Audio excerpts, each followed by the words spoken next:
بسم اللہ الرحمن الرحیم۔ شروع کرتا ہوں اللہ تعالیٰ کے نام سے جو بڑا مہربان نہایت رحم والا ہے۔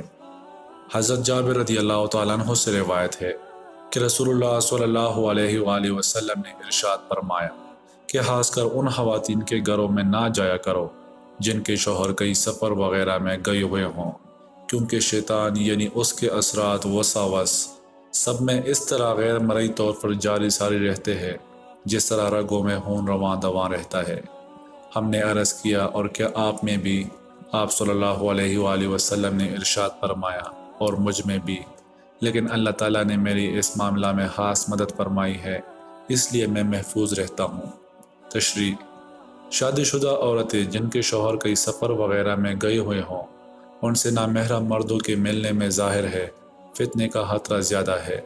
اس لیے رسول اللہ صلی اللہ علیہ وآلہ وسلم نے اس بارے میں یہ خاص ہدایت فرمائی اور یہ بھی فرمایا کہ شیطان ہر ایک کے ساتھ لگا ہوا ہے اور اس کے وساوس اور اثرات آدمی میں اس طرح دوڑ جاتے ہیں جس طرح رگوں میں خون دوڑتا ہے۔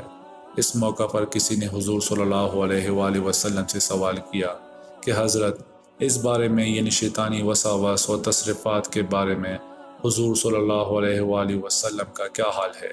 آپ صلی اللہ علیہ وآلہ وسلم نے ارشاد فرمایا کہ شیطان تو میرے ساتھ بھی ہے، لیکن اللہ تعالیٰ نے اس بارے میں میری خاص مدد فرمائی ہے، جس کی وجہ سے میں اس کی وساوس اور اثرات سے محفوظ رہتا ہوں۔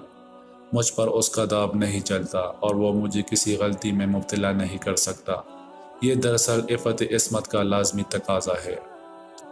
یہاں یہ بات بھی قابل لحاظ ہے کہ حضور صلی اللہ علیہ وآلہ وسلم نے شیطانی اثرات و وساوس سے محفوظ رہنے کو اپنا ذاتی کمال نہیں بتلایا، بلکہ اللہ تعالیٰ کی خاص مدد اور اعانت کا نتیجہ قرار دیا۔ یہ ابدیت کا حاصل خاص مقام ہے۔ دوستو، اللہ تعالیٰ ہمیں ان احادیث مبارکہ پر عمل کرنے اور اپنی زندگیوں کو سنوارنے کی توفیق عطا فرمائے۔